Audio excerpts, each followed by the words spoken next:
అందరికీ నమస్కారం. Welcome to Bharati media. సర్వేల సీజన్ మొదలైంది.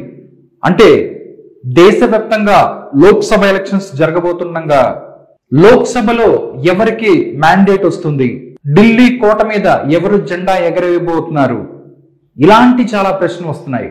దానికి సంబంధించి ఒక ఒపీనియన్ పోల్ వచ్చింది. దీంట్లో ఏ రాష్ట్రంలో ఏ పార్టీ అధికారంలోకి రాబోతుంది, ఏ పార్టీకి ఎన్ని లోక్సభ సీట్లు రాబోతున్నాయి అనే విషయాన్ని వి ప్రిసైడ్ అనే సంస్థ క్లియర్ గా చెప్పింది. టోటల్ గా దేశంలో ఏ ఏ రాష్ట్రాలలో ఎలక్షన్స్ జరగబోతున్నాయి, అక్కడ ఏ ఏ పార్టీకి ఎక్కువ లోక్సభ స్థానాలు వస్తాయి అనే విషయం చెప్పింది. అసలు ఒకసారి ఈ యొక్క సర్వే లోపలికి వెళ్తే ఏముంది, ఈ సర్వేని ఎలా చేశారు, దాని యొక్క శాంపిల్ విధానం ఎలా ఉంది, ఎప్పటి నుంచి ఎప్పటి వరకు చేశారు, ఇవన్నిటిని మనం ఒకసారి చూద్దాం.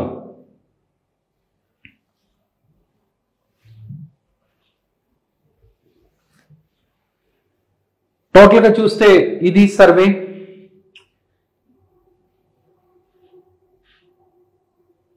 ఈ యొక్క సర్వేని మనం ఒకసారి చూసినట్లయితే Lok Sabha election opinion poll 2024 methodology CAPI randomly stratified sampling. అంటే ఇది 24/2/2024 ఇది వచ్చింది. ఒకసారి మనం ఈ యొక్క సర్వేని చూసినట్లయితే Lok Sabha election opinion poll 2024 methodology CAPI randomly stratified sampling. ఇది 24వ తారీఖున రిలీజ్ చేశారు వాళ్ళు. ఎవరైతే వి ప్రిసైడ్ అనే సంస్థ రిలీజ్ చేసింది. డేట్ 24/2/2024. సర్వే డ్యూరేషన్ కూడా వాళ్ళు చెప్పారు. జనవరి 6 నుంచి ఫిబ్రవరి 13 వరకు, జనవరి 6 నుంచి ఫిబ్రవరి 13 వరకు వీళ్ళు సర్వే చేశారు. దీనికి సంబంధించి మొత్తం స్టేట్స్, దాంతోపాటు ఎన్డీఏ కూటమి, దాని తర్వాత ఇండియా కూటమి, మిగతా అదర్ పార్టీస్ కి ఎన్ని సీట్లు వచ్చాయి, దాంతోపాటు టోటల్ ఎన్ని అనేది శాంపిల్ సైజ్ కూడా వాళ్ళు ఇచ్చారు. దాంట్లో రిమార్క్స్ కూడా చేశారు.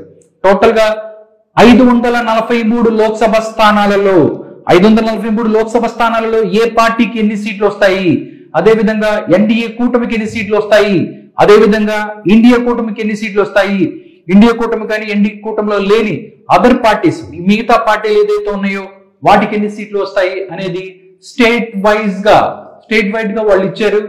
దీనికి సంబంధించి మనం చూసినట్లయితే మొట్టమొదటిగా మనం చూస్తే ఆంధ్రప్రదేశ్ నుంచే స్టార్ట్ చేద్దాం. ఆంధ్రప్రదేశ్ లో మొత్తం సీట్లు, లోక్సభ సీట్లు 25 లోక్సభ సీట్లలో ఎన్డీఏ కానీ దాంతోపాటు ఇండియా కూటమి కానీ ఒక్క సీటు కూడా వచ్చే అవకాశం లేదు అని వాళ్ళు చెప్పారు. అదర్స్ ఏదైతే ఉన్నాయో వాళ్ళు 25 అని చెప్తున్నారు. టోటల్ కూడా 25 అని చెప్పొచ్చు. ఇక్కడ శాంపిల్ సైజ్ మనం చూసుకుంటే 2585 శాంపిల్ సైజ్. దీంట్లో చాలా క్లారిటీగా చెప్పారు. అప్పుడు బీజేపీ పార్టీ ఏదైతే ఉందో అది కూటమిలోకి రాకముందు జరిపిన సర్వే కాబట్టి దాంట్లో టీడీపీకి 21, వైఎస్ఆర్సీపీకి 4. ఆంధ్రప్రదేశ్ లో ఇండియా టుడే సర్వే చూస్తే వాళ్ళు కూడా సేమ్ అలాగే చెప్పారు. వాళ్ళ నెంబర్స్ మనం ఒకసారి చూస్తే జనసేన అండ్ టీడీపీ కూటమికి దగ్గర 17 స్థానాలు వస్తాయి అని వాళ్ళు చెప్పారు. దాంతోపాటు వైఎస్ఆర్సీపీకి 8 లోక్సభ స్థానాలు వచ్చే అవకాశం ఉంది అని వాళ్ళు చెప్పారు. కానీ వి ప్రిసైడ్ అని ఈ సర్వేలో టీడీపీకి ఏకంగా 21 పార్లమెంటు స్థానాలు రాబోతున్నాయి. అదే విధంగా వైఎస్ఆర్సీపీకి 4 పార్లమెంటు స్థానాలు రాబోతున్నాయి అని చెప్పి ఈ సర్వే చెప్తుంది. నిజంగా ఇలా జరగటం అనేది ఒక సంచలనంగానే చెప్పొచ్చు. ఎందుకంటే గత లోక్సభ ఎలక్షన్స్ మనం చూసుకున్నట్లయితే 22 లోక్సభ స్థానాలని 2019లో వైఎస్ఆర్సీపీ గెలుచుకుంది ఆంధ్రప్రదేశ్ లో. కానీ ఇప్పుడు మనం చూస్తే 4 స్థానాలకి పరిమితం అయ్యే అవకాశం ఉంది అని చెప్పి వి ప్రిసైడ్ అనేవి సంస్థ చెప్తుంది. దాంతోపాటు వాళ్ళు అసెంబ్లీ కూడా వాళ్ళు ఇచ్చారు. దాంట్లో అసెంబ్లీ మొత్తం 14 స్థానాలు ఉన్నాయి. అస్సాంలో 14 స్థానాలు ఉంటాయి. దాంట్లో ఇండియా కూటమికి 6, ఎన్డీఏ కూటమికి 8. ఓకే, అస్సాం తర్వాత మనం చూసుకున్నట్లయితే బీహార్ లో మొత్తం స్థానాలు 40. ఈ 40 లోక్సభ స్థానాల్లో బీహార్లో 40 ఉంటే ఇండియా కూటమికి 13 వస్తాయి. ఇక్కడ ఇండియా కూటమికి 13, నెక్స్ట్ ఎన్డీఏ కూటమికి 27. దాని తర్వాత గోవాలో మొత్తం చూసుకున్నట్లయితే 2 పార్లమెంటు స్థానాలు ఉన్నాయి. దాంట్లో 2 స్థానాలను కూడా ఎన్డీఏ కూటమి గెలుచుకుంటుంది అని చెప్పారు. టోటల్ గా నెక్స్ట్ గుజరాత్ లో మొత్తం మనం చూసుకున్నట్లయితే 26 పార్లమెంటు స్థానాలు ఉన్నాయి. 26 పార్లమెంటు స్థానాల్లో మొత్తం అన్ని స్థానాలలో గుజరాత్ లో అన్ని స్థానాల్లోనూ ఎన్డీఏ గెలిచే అవకాశం ఉందని చెప్తున్నారు. దాంతో పాటు గుజరాత్ తర్వాత హర్యానాలో మొత్తం 10 పార్లమెంటు స్థానాలు ఉన్నాయి. 10కి 10 బీజేపీ గెలవబోతుంది అని చెప్తున్నారు. నెక్స్ట్ మనం చూసుకున్నట్లయితే హిమాచల్ ప్రదేశ్ లో 4 పార్లమెంటు స్థానాలు ఉన్నాయి. 4కి 4 ఇక్కడ బీజేపీ గెలవబోతుందని చెప్తున్నారు. దాంతో పాటు కర్ణాటక చూస్తే టోటల్ పార్లమెంటు స్థానాలు 28. ఈ 28లో 6 స్థానాలు మాత్రమే కాంగ్రెస్ పార్టీ గెలవబోతుంది. దాంతో పాటు కర్ణాటకలో 22 పార్లమెంటు స్థానాలను ఎన్డీఏ కూటమి గెలుచుకోబోతుంది అని చెప్తున్నారు. నెక్స్ట్ కర్ణాటక తర్వాత మనం చూసుకున్నట్లయితే కేరళలో మొత్తం పార్లమెంటు స్థానాలు 20లో 20కి 20 కాంగ్రెస్ పార్టీ ఇక్కడ గెలుస్తుంది. అంటే గుజరాత్ లో మనం తీసుకున్నట్లయితే 26 పార్లమెంటు స్థానాలు ఉన్నాయి. దాంట్లో అన్ని స్థానాలని బీజేపీ గెలిచినట్టే, బీజేపీ కూటమి గెలిచినట్టే. కేరళలో 20 పార్లమెంటు స్థానాలు ఉంటాయి. 20 పార్లమెంటు స్థానాలను కాంగ్రెస్ పార్టీ కూటమి గెలుచుకోబోతుందని చెప్తుంది. నెక్స్ట్ కేరళ తర్వాత మనం చూసుకున్నట్లయితే మధ్యప్రదేశ్ లో మొత్తం 29 పార్లమెంటు స్థానాలు ఉన్నాయి. 29 పార్లమెంటు స్థానాల్లో కాంగ్రెస్ కూటమి ఇండియా కూటమి 2 స్థానాలు మాత్రమే గెలుచుకుంటాయి అని చెప్తున్నారు.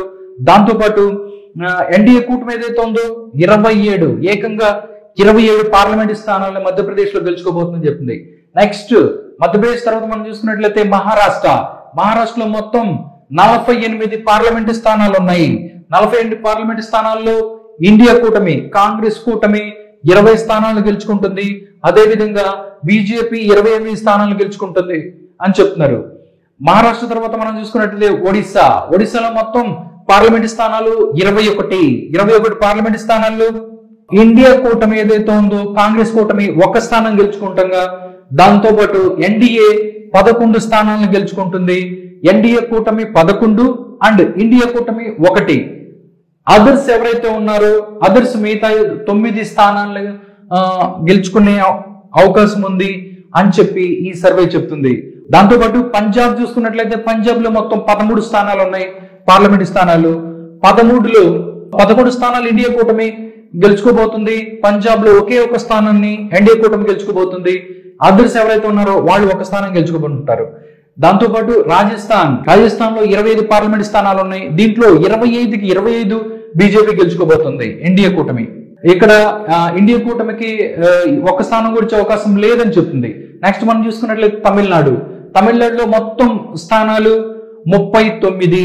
ఈ 39 స్థానాల్లో మొత్తం 39 స్థానాలు కాంగ్రెస్ పార్టీ, దాంతో పాటు వాటి యొక్క అలయన్స్ ఏదైతే ఇండియా కూటమి ఉందో మొత్తం గెలుచుకుంటుంది. ఇక్కడికి బీజేపీకి 0. నెక్స్ట్ మనం చూసుకున్నట్లయితే ఉత్తరప్రదేశ్ లో మొత్తం 80 స్థానాలు ఉన్నాయి పార్లమెంట్ స్థానాలు. 80 పార్లమెంట్ స్థానాలలో ఇండియా కూటమి మనం చూసుకున్నట్లయితే 15 ఇండియా కూటమి గెలుచుకుంటుంది. దాంతో పాటు 65 స్థానాలని ఇక్కడ ఎన్డీఏ కూటమి గెలుచుకోబోతుంది అని చెప్తున్నారు. ఉత్తరప్రదేశ్ తర్వాత మనం చూసుకున్నట్లయితే వెస్ట్ బెంగాల్ చూస్తే మొత్తం 42 పార్లమెంట్ స్థానాలు ఉన్నాయి. 42 పార్లమెంట్ స్థానాల్లో 19 స్థానాలు ఇండియా కూటమి గెలుచుకోబోతుంది. 23 స్థానాలను ఎన్డీఏ కూటమి గెలుచుకోబోతుంది. వెస్ట్ బెంగాల్ తర్వాత మనం చూస్తే ఢిల్లీలో మొత్తం 7 పార్లమెంట్ స్థానాలు ఉన్నాయి. 7 పార్లమెంట్ స్థానాలు ఉంటాయి. దాంట్లో ఇండియా కూటమి 1 స్థానాన్ని గెలుచుకుంటే, దాంతో పాటు ఎన్డీఏ కూటమి 6 పార్లమెంట్ స్థానాలను గెలుచుకుంటుంది అని చెప్పి ఈ సర్వే చెప్తుంది. ఢిల్లీ తర్వాత మనం చూస్తే జార్ఖండ్ లో మొత్తం ఉన్న సీట్లు 11 సీట్లు. ఇండియా కూటమి 4 సీట్లు గెలుచుకుంటుంది. ఎన్డీఏ కూటమి 7 సీట్లు గెలుచుకోబోతుంది. జార్ఖండ్ తర్వాత మనం చూస్తే ఉత్తరాఖండ్ లో మొత్తం పార్లమెంట్ స్థానాలు 5లో 5కి 5 ఎన్డీఏ కూటమి గెలుచుకోబోతుంది. ఉత్తరాఖండ్ తర్వాత మనం చూసుకున్నట్లయితే మన తెలంగాణ. ఓకే, మన ఆంధ్రప్రదేశ్ చూసాం, మన తెలుగు రాష్ట్రాల్లో ఆంధ్రప్రదేశ్ చూసాం. ఆంధ్రప్రదేశ్ లో 25 స్థానాలు ఉంటే దాంట్లో టీడీపీకి 21 స్థానాలు, వైఎస్ఆర్సీపీకి 4 పార్లమెంట్ స్థానాలు, వస్తాయని చెప్పిన వి ప్రిసైడ్ అయినటువంటి సంస్థ తెలంగాణలో కూడా సర్వే చేశారు వీళ్ళు. తెలంగాణలో మొత్తం పార్లమెంటు స్థానాలు 17. మొత్తం 17 పార్లమెంటు స్థానాలలో కాంగ్రెస్ పార్టీ ఏకంగా 11 పార్లమెంటు స్థానాలను గెలుచుకోబోతుంది. అంటే ఎన్డీఏ 3 స్థానాలను గెలుచుకుంటే ఇండియా కూటమి 11 స్థానాలను గెలుచుకుంటుంది. కాంగ్రెస్ అలియన్స్ ఏదైతే ఉందో మొత్తం 11 స్థానాలు గెలుచుకుంటుంది.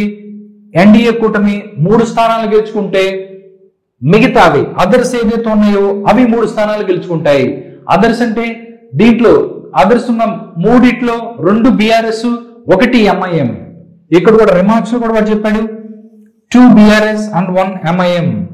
టోటల్ గా చూస్తే 543 పార్లమెంటు స్థానాలలో 320 పార్లమెంటు స్థానాలను బీజేపీ, అదే విధంగా 185 పార్లమెంటు స్థానాలను కాంగ్రెస్, అదర్స్ ఎవరైతే ఉన్నారో వాళ్ళు 38 పార్లమెంటు స్థానాలను గెలుచుకుంటారు అని చెప్పి ఈ సర్వే చెప్పింది. దీంట్లో కూడా వాళ్ళు చెప్తున్నారు వీళ్ళు ఏదైతే ఇచ్చిన సర్వేలో +3 or -3 సీట్స్ +3 or -3 వచ్చే ఛాన్స్ ఉంది, అవకాశం ఉంటది అని చెప్పారు. మరొకసారి మనం చూసినట్లయితే ఢిల్లీలో బీజేపీ మరొకసారి అధికారంలోకి రాబోతుంది అని తెలుస్తుంది. టోటల్ గా ఏ సర్వే చూసినా బీజేపీ అధికారంలోకి వస్తుందని చెప్తుంది. టోటల్ 543 స్థానాలలో 320 స్థానాలతో నరేంద్ర మోడీ ఎవరైతే ఉన్నారో మళ్ళీ ప్రధానమంత్రిగా ఆయన గెలవబోతున్నారు అని చెప్తుంది. టోటల్ గా ప్రతి స్టేట్ లోనూ ఏ విధంగా సినారియో ఉంటుంది, కాంగ్రెస్ కూటమికి ఎంత వస్తాయి, అదే విధంగా ఎన్డీఏ కూటమికి ఎన్ని సీట్లు వచ్చే అవకాశం ఉన్నది అనేది చెప్పారు. కాకపోతే ఆంధ్రప్రదేశ్ లో వాళ్ళు సర్వే చేసే టైంకి బీజేపీ లేదు, బీజేపీ కూటమిలో లేదు కాబట్టి టీడీపీకి 21, అదే విధంగా వైఎస్ఆర్సీపీకి 4 స్థానాలు అని చెప్పారు. బట్ ఇంకా ఎలక్షన్ జరగడానికి టైం ఉంది, బీజేపీ కూడా కూటమిలోకి వచ్చే అవకాశం ఉంది. దీని తర్వాత ఆంధ్రప్రదేశ్ లో ఏమన్నా సీట్లు బీజేపీకి వచ్చే అవకాశం ఉందా లేదా అనేది కూడా మళ్ళీ సర్వే వచ్చే అవకాశం ఉంటుంది. చూద్దాం, ఇంకా ఎలక్షన్ టైం దగ్గర పడుతుంది. ఇప్పటికి ప్రజెంట్ సినారియో ఎలా ఉంది, రానున్న కాలంలో ఈ సీట్లు కొన్ని పార్టీలకి పెరగొచ్చు లేదా అదే పార్టీలకు తగ్గే అవకాశం కూడా ఉంటుంది. అంటే ఓటర్ పల్స్ ని బట్టి, ట్రెండ్స్ ని బట్టి సీట్లు వచ్చే అవకాశం ఉంటుంది. చూద్దాం, ప్రజెంట్ ఇప్పుడున్న సినారియోలో అక్కడ సెంటర్ లో ఎన్డీఏ అధికారంలోకి రాబోతుంది అని చెప్తున్నారు. చూడాలి రానున్న కాలంలో ఏం జరగనుందో.